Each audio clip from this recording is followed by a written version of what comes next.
Alors on reprend pour le deuxième tutoriel dans cette salle. On a donc le plaisir d'écouter Viet Ung Nguyen qui va nous parler de flow et de multiflow. Et c'est aussi en hommage, vu qu'il va beaucoup être évoqué, les travaux de Michel Minou. Une petite annonce, c'est que l'Assemblée générale de la ROADEF aura lieu dans cet amphi, juste un quart d'heure à la fin de cet exposé. Voilà. Et je laisse la parole à Viet. Merci beaucoup, Pierre. Merci beaucoup, le GDR a donné l'occasion pour moi de rendre hommage à Michel Minou, qui était un chercheur renommé en optimisation. En particulier, Michel Minou était directeur scientifique au CNET. Avant, c'était le Centre national de recherche en télécommunications. Et puis après, il est devenu professeur à l'université Pierre-Marie Curie Paris 6, donc jusqu'à sa retraite. Donc, le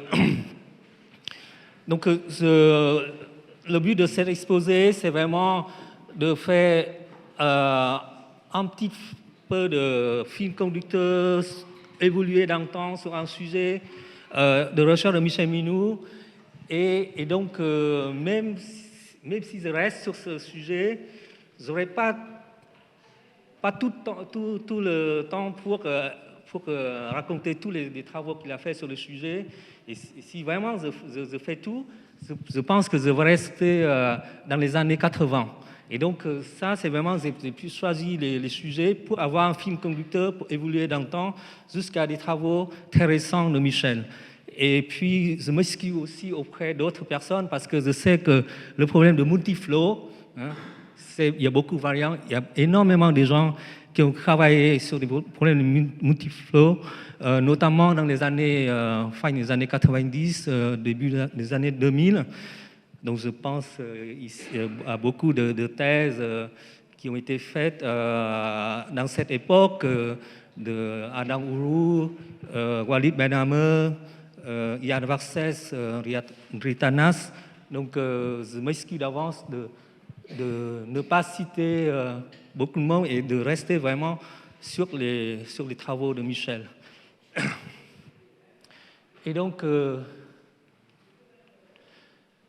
vais commencer par des problèmes de multiflow, donc de conception de réseau et de dimensionnement de réseau sous des contraintes de multiflow. Et après, par dualité, je vais parler de multicoupe. Et multicoupe, c'est le vecteur caractéristique des problèmes de partitionnement de grappes. Et en particulier, lorsque on n'a qu'une bipartition, c'est le problème Marquet.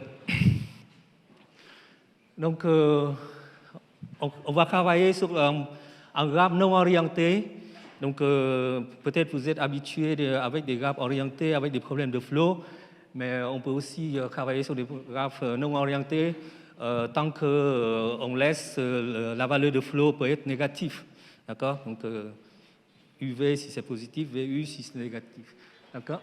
Et donc, on a un cas de demande simultanée de flow, avec une valeur dk qui est entière, donc entre sk et dk, et on a en fonction de coût, on doit installer la capacité sur les arbres de telle sorte qu'ils puissent supporter tous les demandes de flow, et donc on a un coût sur ces arêtes. Et donc le coût d'installation de la capacité. Donc pour l'instant, on n'a pas de borne supérieure pour les capacités, mais en fait, on pourrait aussi ignorer ça et implicitement mettre le coût à l'infini si ça dépasse la borne. Et donc, on veut trouver les capacités installées de façon de coût minimum pour supporter tous les flots.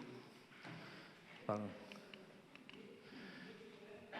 Donc, ce problème est bien connu si le coût est linéaire. Donc, et si on a une seule demande, vous avez toutes sortes de problèmes d'algorithmes pour que le problème de flow accumule, notamment le simplex réseau, par exemple, c'est un algorithme trouvé. Et donc, pour le problème multiflow, lorsque on a un coût linéaire, on a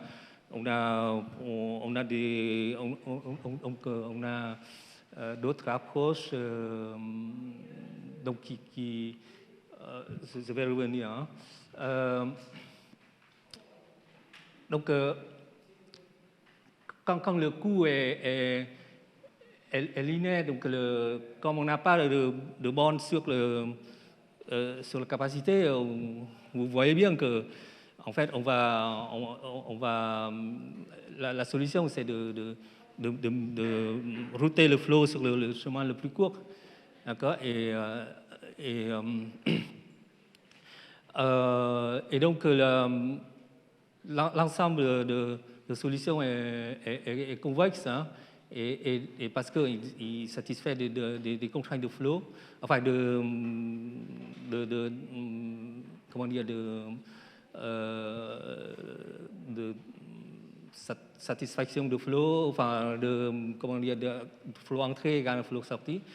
Ok, donc ça dépend de la fonction objective. Si donc les points extrêmes de cet ensemble convexe, c'est lorsque les demandes sont tous routés sur un seul chemin, et donc dépendant de la fonction objective, il peut être un point extrême ou pas. D'accord? Si ce n'est pas un point extrême, ben la solution peut être fractionnaire. Donc du coup, ça se rappelle de ce que le problème lorsque le coût est linéaire. Donc on a, maintenant, si on a un coût, fonction de coût quelconque, et donc on a cette formulation qui est bien connue, c'est la formulation sommet-arc.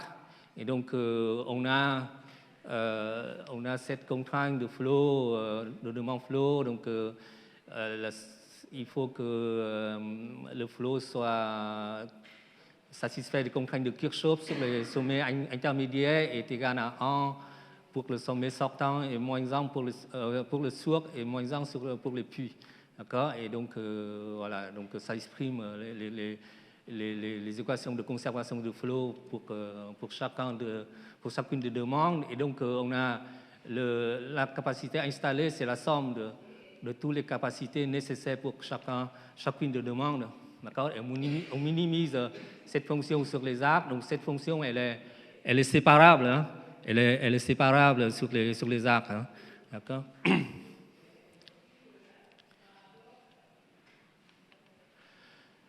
Donc, voilà. Donc, on va noter D comme l'ensemble des solutions réalisables de ce système. Et donc, le premier problème qu'on considère, c'est lorsque la fonction elle est concave, non décroissant.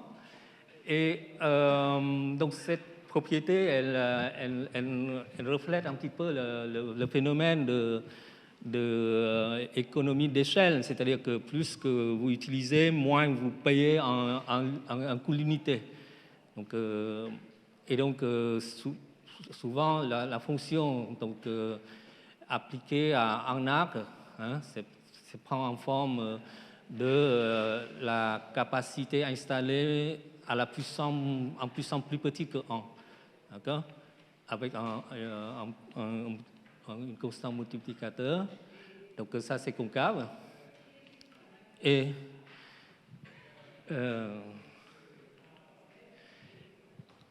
donc, par simplicité, on va supposer que phi est différenciable.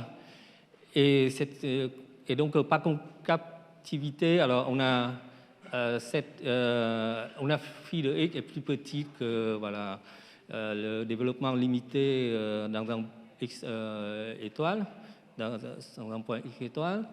Et donc, à partir de ça, on peut dériver une condition nécessaire pour l'optimum global. Donc, la condition nécessaire, c'est lorsque cette x étoile, c'est la solution optimale de ce problème. Donc, le gradient multiplie par la différence entre x et x étoile. Donc, si x étoile est la solution optimale de ce problème, vous voyez que la valeur positive, c'est 0, parce que x va être égal à x étoile.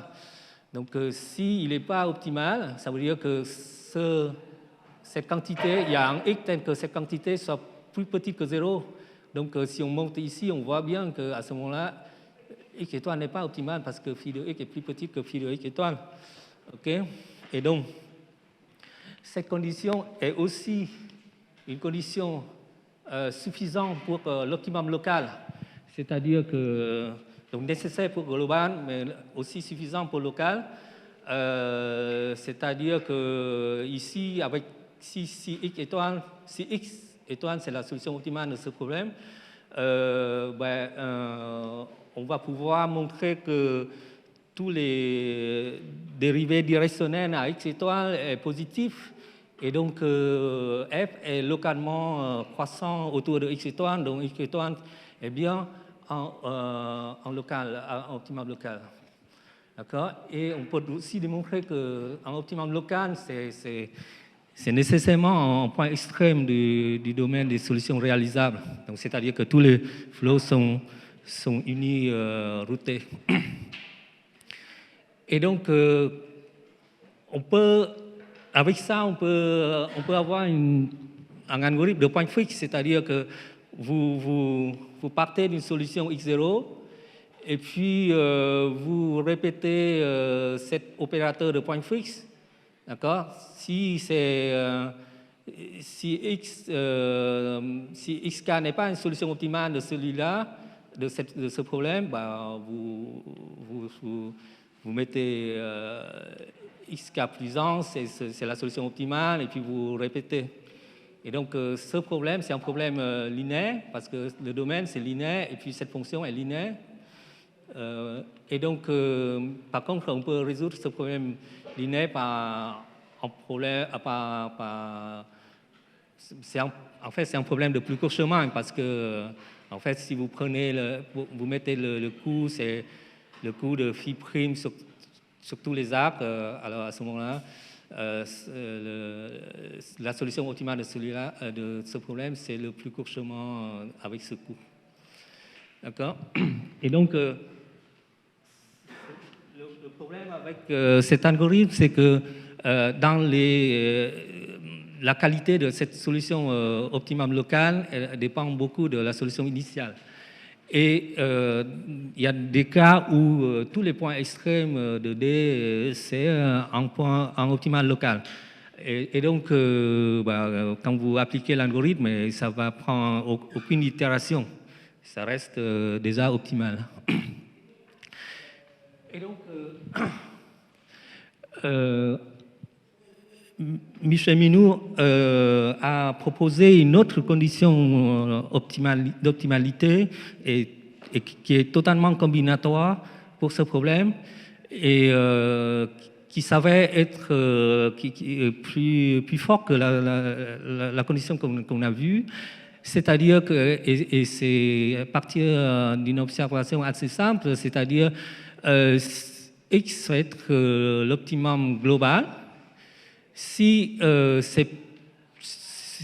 va être plus cher de rerouter le flow sur l'arc U par un certain plus court chemin entre les deux extrémités. D'accord? Donc, c'est-à-dire que vous n'avez pas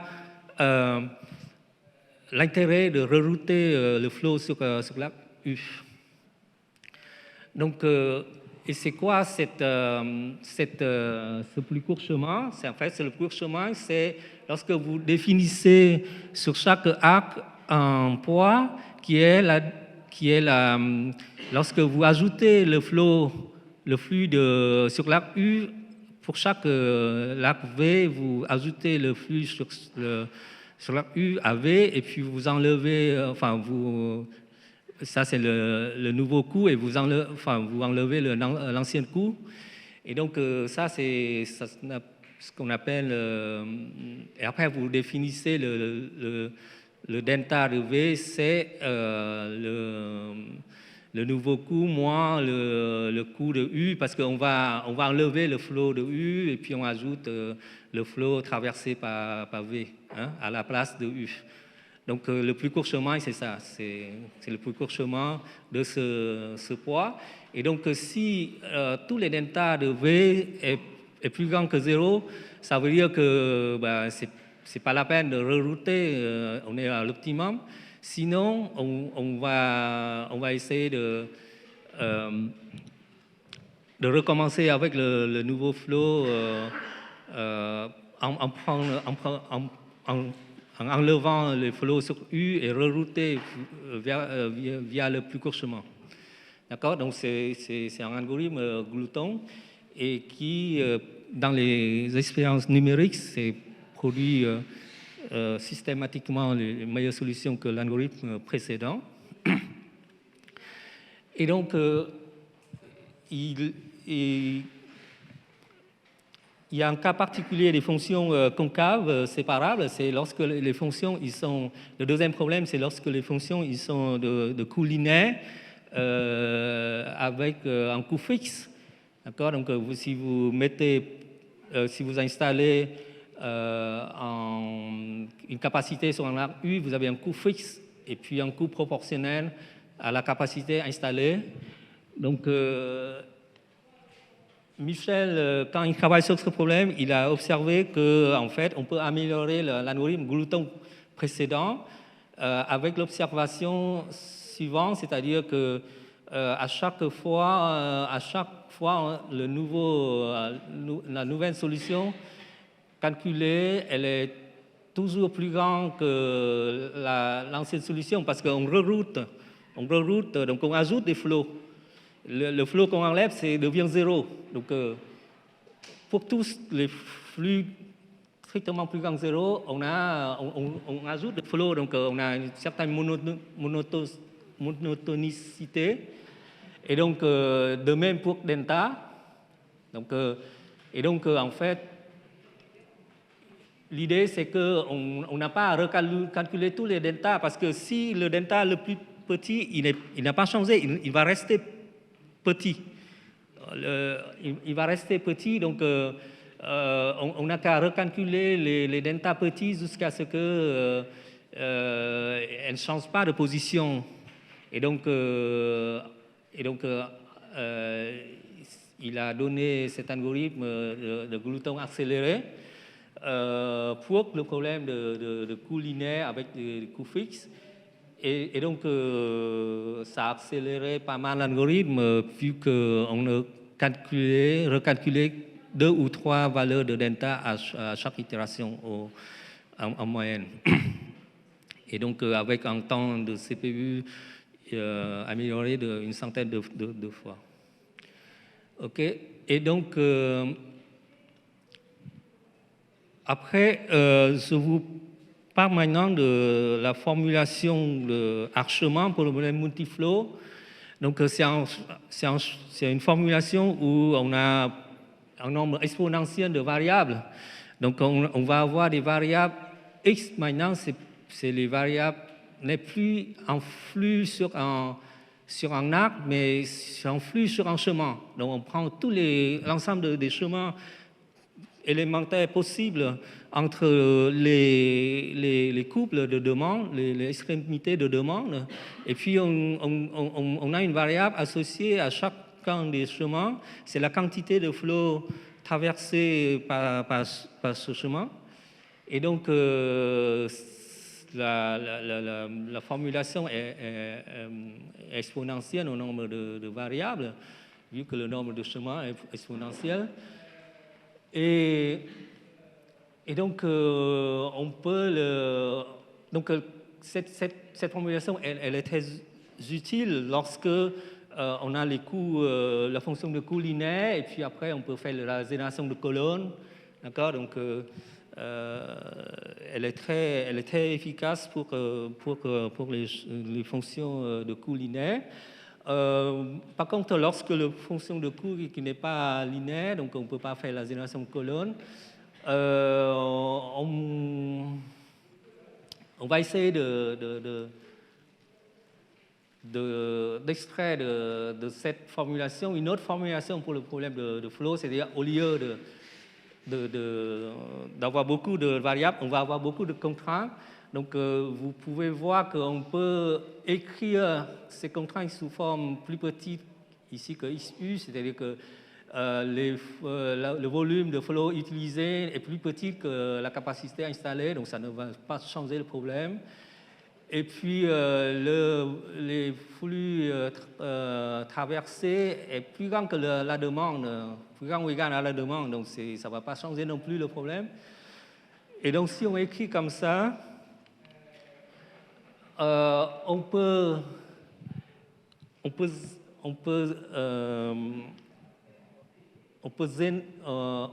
générer des coups de Farkas à partir de ça.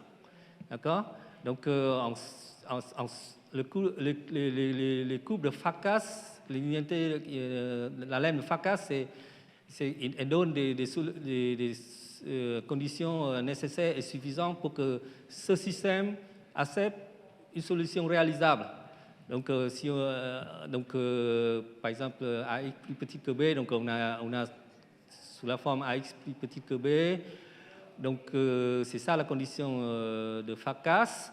Donc, Y, c'est les multiplicateurs. Donc, j'associe à chaque arc un multiplicateur pi et à chaque demande un multiplicateur mu.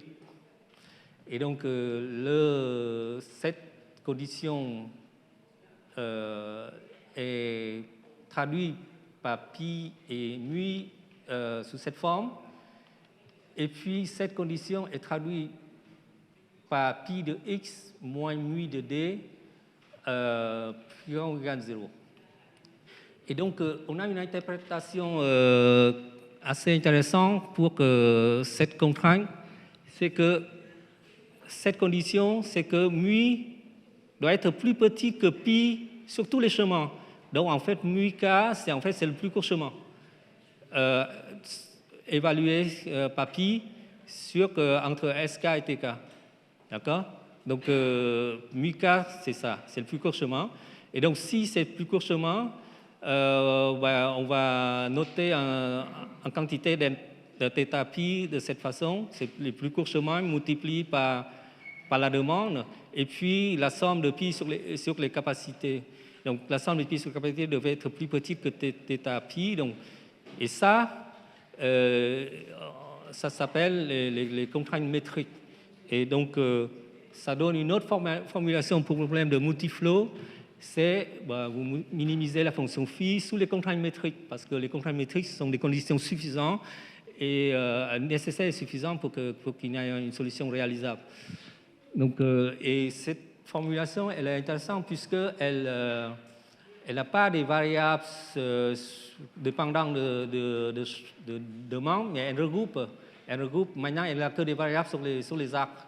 Donc, elle n'a ni des variables sur les demandes, comme dans la formulation sommet-arc, ni des variables associées au chemin, comme dans la formulation arc-chemin. Donc, elle n'a que des variables sur les arcs. Par contre, elle a beaucoup de contraintes. Et donc, si on prend pi appartenant à R, M, on peut avoir un nombre infini de contraintes, mais on verra plus tard qu'en fait, on peut se limiter à des variables pi qui sont des points extrêmes dans un ensemble convexe. Donc, ce qui nous intéresse maintenant, c'est si on résout le problème de multiflow avec cette formulation, comment on va séparer des contraintes métriques. Donc, en fait, pour résoudre le problème de séparation, donc étant donné en X qui sont des capacités supposées installées, on veut vérifier si X est réalisable. Après, si X n'est pas réalisable, on sera capable de générer des contraintes métriques violées par X. Et donc, une approche naturelle, c'est de maximiser cette différence, MD moins pi de X. Donc, je vous rappelle que l'inégalité métrique, c'est pi x moins md plus grand ou égal à 0. Donc, on veut maximiser ça, et si le maximum est plus petit que 0, ben x est réalisable, pardon. Et sinon, x, on trouve une inégalité métrique violée par x. Donc ça c'est cette condition de normalisation, c'est juste pour éviter que le problème de séparation est non borné. Et donc a priori, la fonction objective pour le problème de séparation est en concave, en morceaux, par morceaux. Donc, a priori, on peut résoudre ce problème efficacement. Donc, Michel a suggéré une méthode exacte pour générer ces contraintes métriques. C'est que à chaque itération, on a un ensemble de plans de routage. Et donc, à chaque plan de routage, on peut associer à des plus courts chemins la valeur x moins L. Et x, c'est donné, hein, c'est le point qu'on veut séparer. Et donc, moins L, et on maximise L, et on cherche pi et L.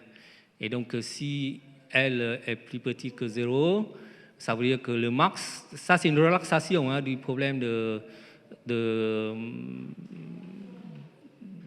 flots réalisables, parce que vu que ça c'est un sous-ensemble des contraintes métriques, donc si L, solution optimale est plus petite que 0, ben, on est sûr que toutes les contraintes métriques sont satisfaites, donc x est réalisable. Et donc, sinon, L est plus grand que 0. Si L pi bas, solution optimale plus grand que 0, on a une contrainte métrique violée. Sinon, on va continuer, on ajoute ce plan de routage par les plus courts chemins, par les plus courts chemins, et donc évalué par ce pi bas, et puis on continue. D'accord? Et donc, il propose aussi un algorithme de sous-gradient pour en fait résoudre le problème de séparation de façon approchée. Le sous-gradient, c'est la différence entre la valeur totale des flots qui est routée sur les plus courts chemins et x, donc qui est sous-gradient, donc qui donne une direction documentant pour améliorer L. Et donc après, on n'a qu'à appliquer avec ce sous-gradient jusqu'à ce qu'on ait une convergence.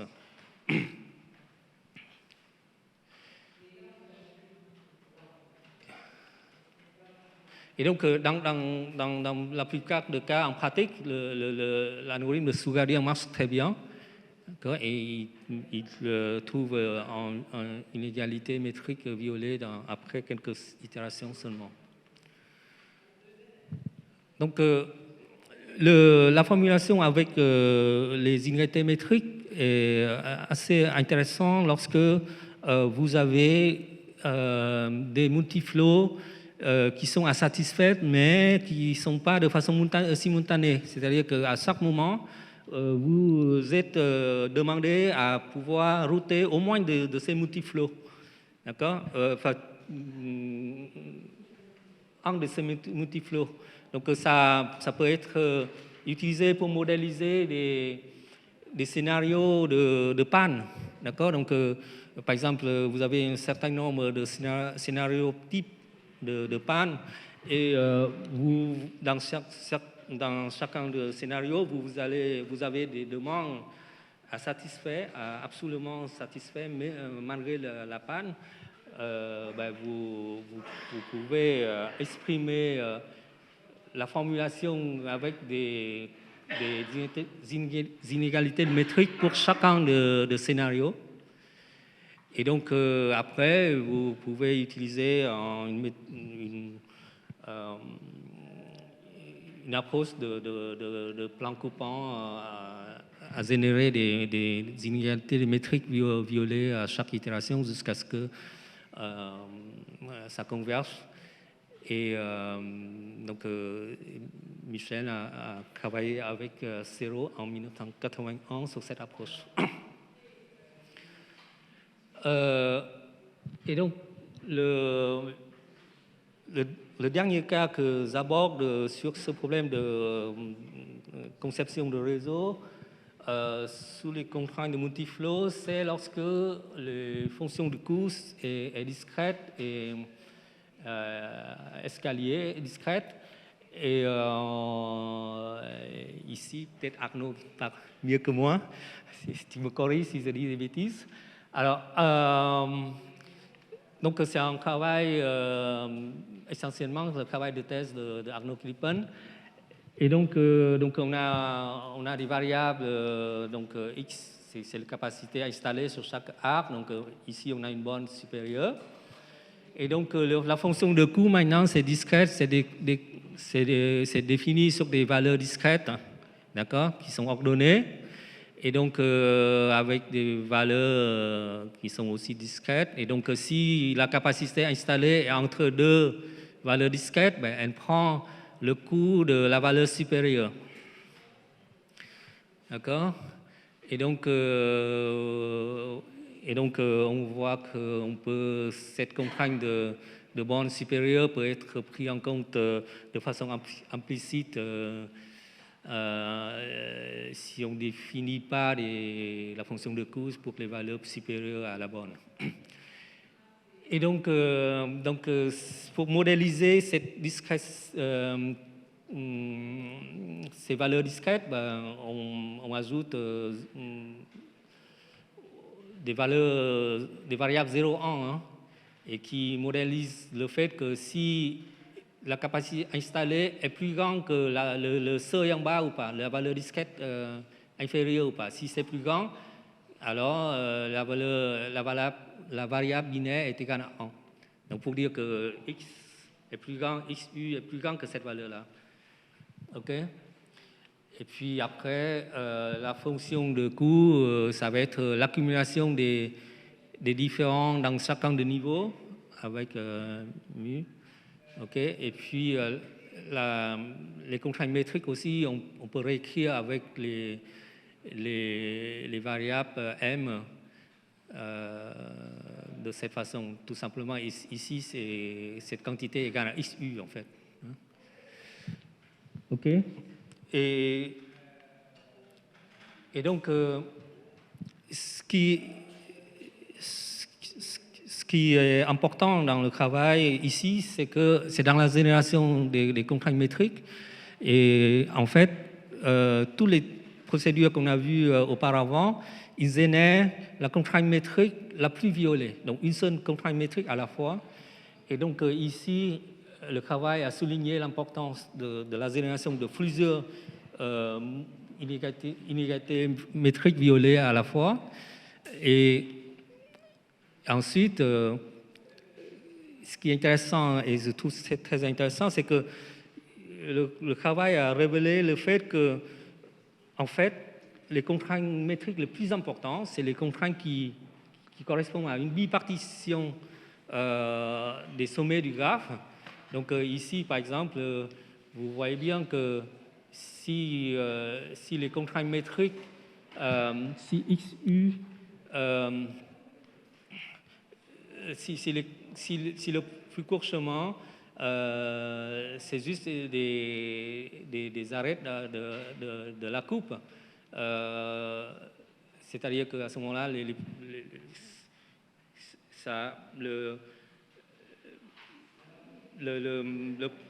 plus court, enfin le pi, c'est vraiment le vecteur caractéristique d'une coupe entre S et S bar.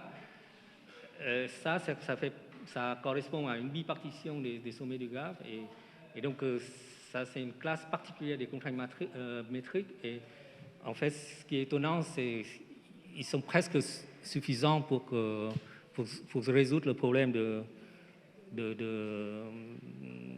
conception réseau avec des coûts discrets. Et puis, ils ont donné aussi dans ce travail une heuristique de type Lineker-Nigan. Donc, comme on doit résoudre un problème de partitionnement de graphes, parce que ici c'est un problème de partitionnement de graphes, et donc on peut appliquer l'heuristique de Lineker-Nigan. Et ils ont dit que le critère à faire, c'est le maximum ratio et non pas la distance absolue. La violation, c'est le maximum ratio et non pas la distance maximum qui pourrait être efficace.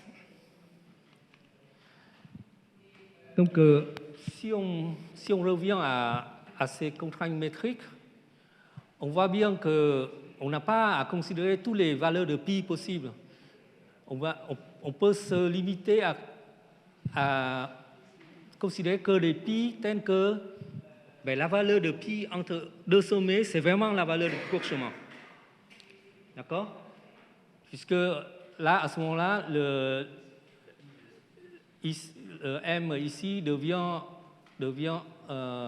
juste la valeur de pi. D'accord? Parce que ça réduit à une seule arête. D'accord? Et les pi ici, voilà, la contrainte devient linéaire en fait. D'accord? Et donc,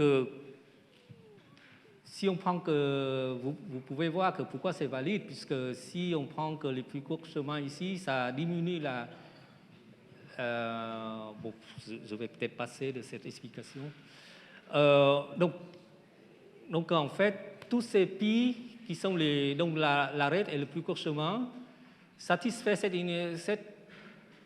inégalité. C'est-à-dire que si vous prenez n'importe quel cycle et n'importe quelle arête, mais la valeur de pi sur le reste du cycle doit être plus grande que la valeur de pi sur E, vu que la valeur de pi sur E, c'est le plus court chemin.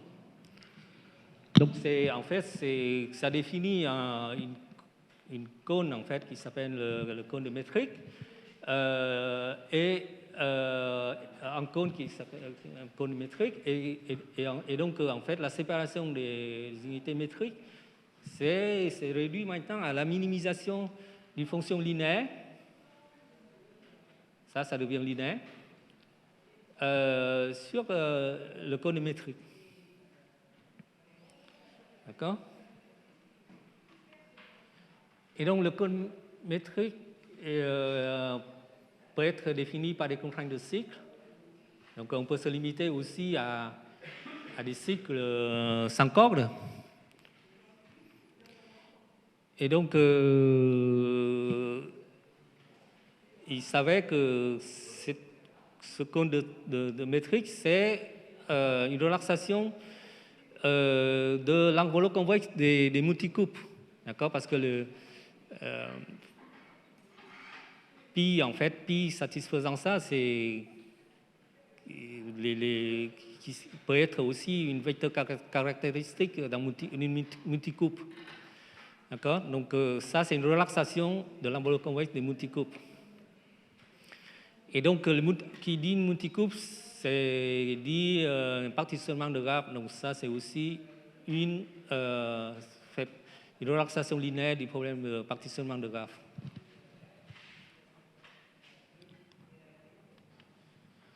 Donc, on voit bien que la taille de cette formulation de cône métrique n'est pas compacte, puisque le nombre de cycles sans corde dans un graphe peut être exponentiel.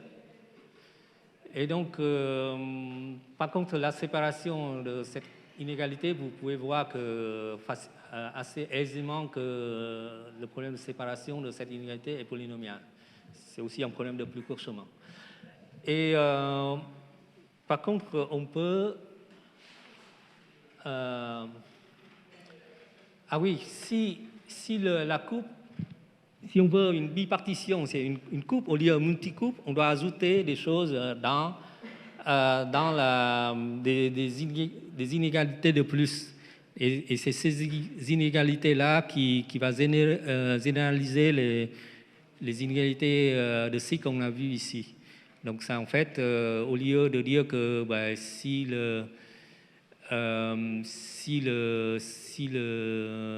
la coupe elle traverse une arête, elle doit traverser une autre arête dans le cycle. Comme dans cette inégalité, on dit que si la coupe elle traverse un nombre impair d'arêtes dans le cycle, elle doit traverser au moins une autre. Parce que l'intersection d'une coupe dans le cycle est paire. D'accord? Donc ça, si on ajoute ça, si on a cette généralisation, on a le métrique polytope. Parce qu'à ce moment-là, c'est plus un cône, mais c'est un polytope. Et donc, ce qui est une relaxation linéaire aussi du problème Marcotte. D'accord?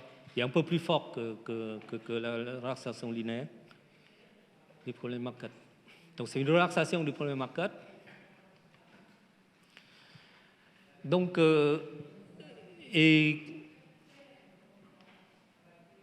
on peut remarquer aussi que ces deux polyèdres, le cône de métrique et le polytope métrique, possèdent une formulation étendue compacte de façon assez facile. C'est-à-dire que, au lieu de... On va ajouter, on prend le graphe G et on va compléter le graphe G au graphe complet.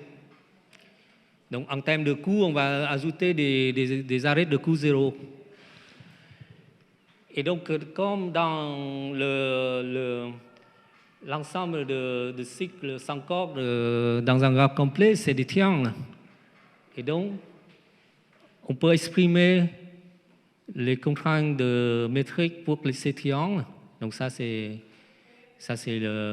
pour l'inégalité homogène, et ça, c'est l'inégalité non homogène. Ça, c'est pour le cône métrique, et ça, c'est pour les quatre, là, c'est pour le polytope. Et donc, on a une formulation compacte étendue pour ces deux-là, sur ces deux polyèdres. Et donc, on a grand taux N3 inégalité. Et donc on a vu qu'optimiser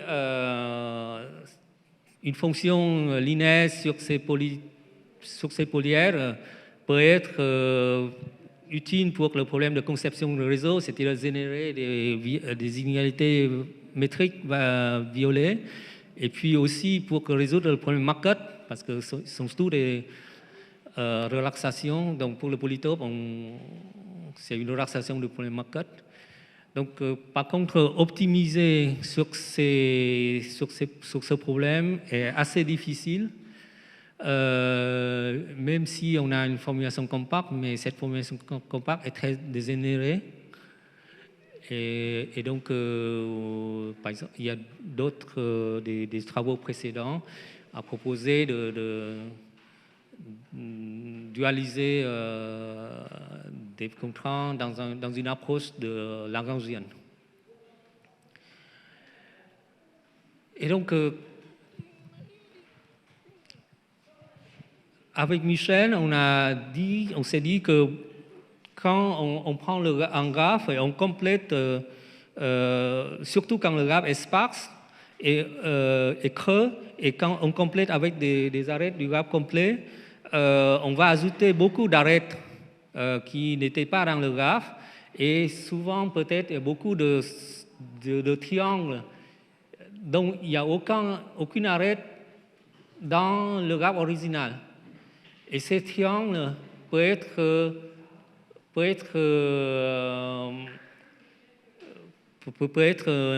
ne pas être nécessaires,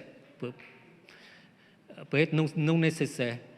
Et donc, on s'est dit, on va imposer la condition pour qu'il y ait au moins une arête dans chaque triangle, il y a au moins une arête dans le graphe original. Et on regarde cette réduction si ça reste encore une formulation étendue des polytopes métriques. et ce qui s'avère vrai. Et donc, pour les graphes creux, le nombre d'unités triangulaires va passer de grand taux N3 à grand taux Nm. Et quand M est à peu près grand taux de N, on est à grand taux N2, contrainte de triangle au lieu de grand taux N3.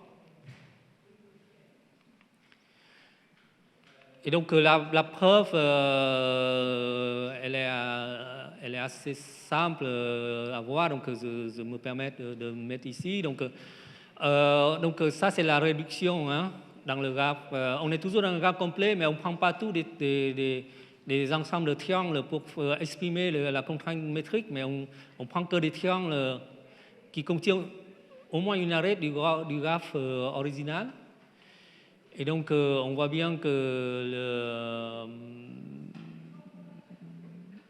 le polytope original, il est inclus dans cette réduction, puisque ça, c'est une relaxation lorsqu'on prend tout, en fait.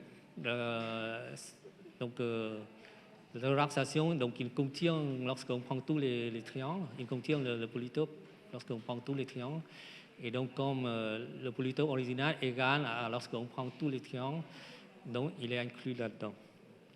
Donc maintenant, pour l'autre sens, c'est-à-dire que la réduction, elle est inclue dans le polytope original, ben, on va utiliser le Freedom-Moskill elimination.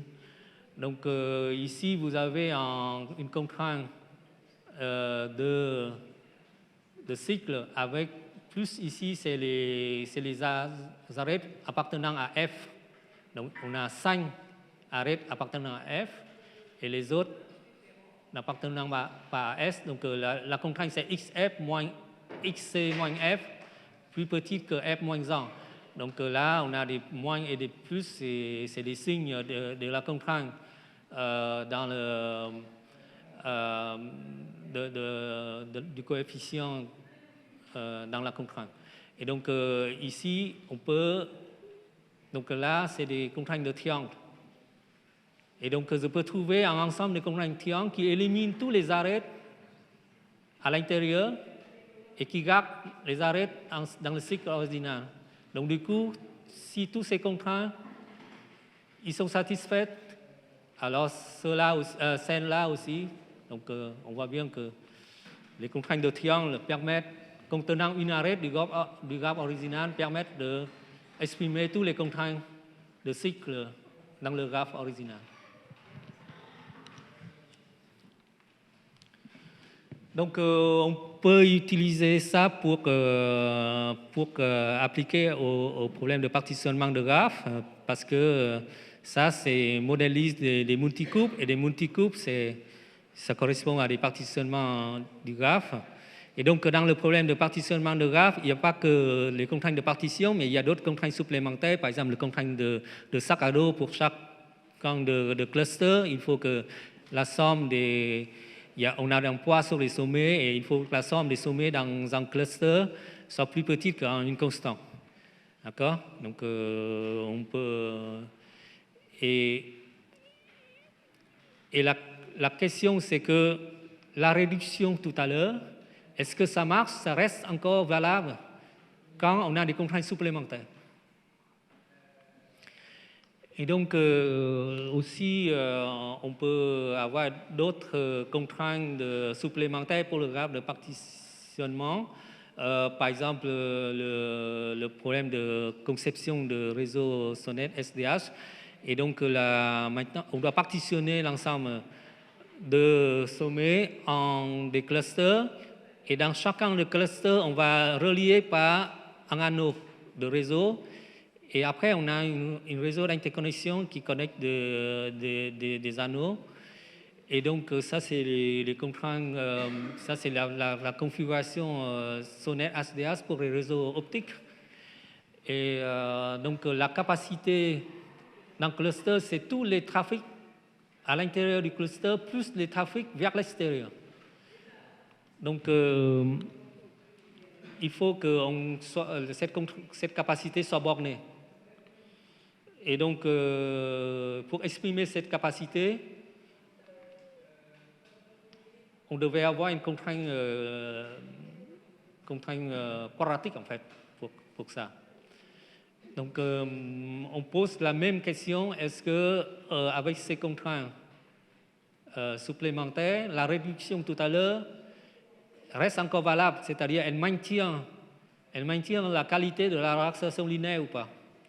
Et si je mets tous les triangles et je résous la relaxation linéaire, et si je mets la forme réduite de triangle et je résous la relaxation linéaire, est-ce que c'est la même chose, la même qualité?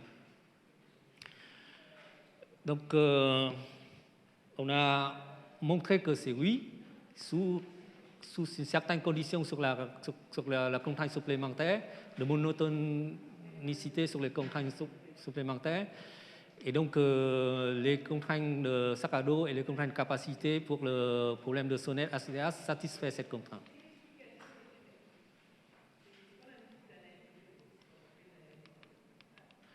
Et donc, par exemple, pour le problème de partitionnement de graphe, on voit bien que, enfin, on a fait une étude de comparaison numérique.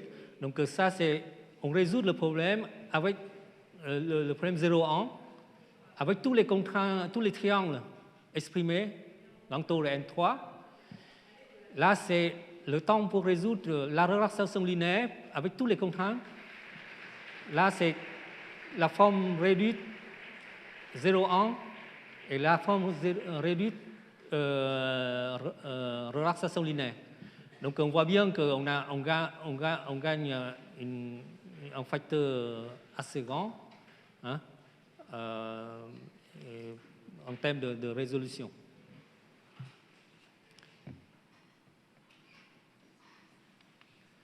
Donc il y a d'autres types de graphes aussi, on gagne toujours un facteur assez impressionnant.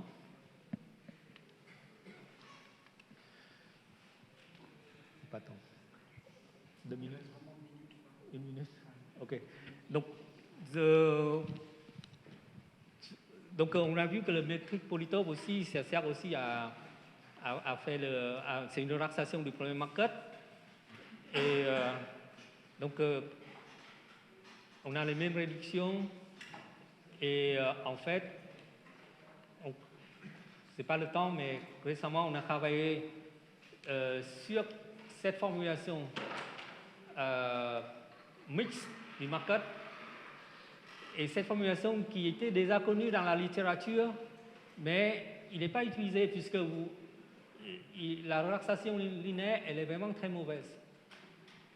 Et donc, par contre, on a mis en évidence que si on utilise cette formulation dans un algorithme branch and cut, c'est beaucoup plus efficace que lorsqu'on utilise le branch and cut avec le métrique, le polytométrique en fait.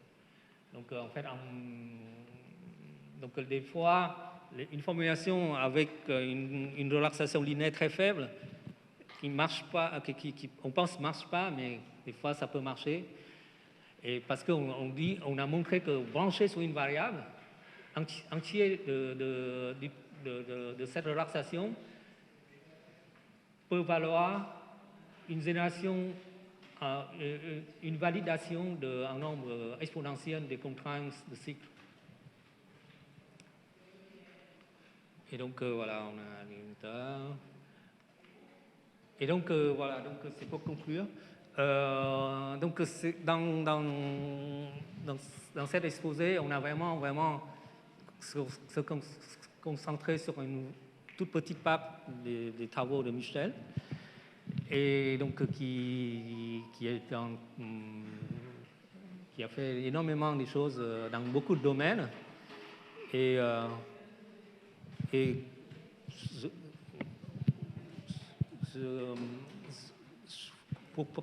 c'est aussi pour partager avec vous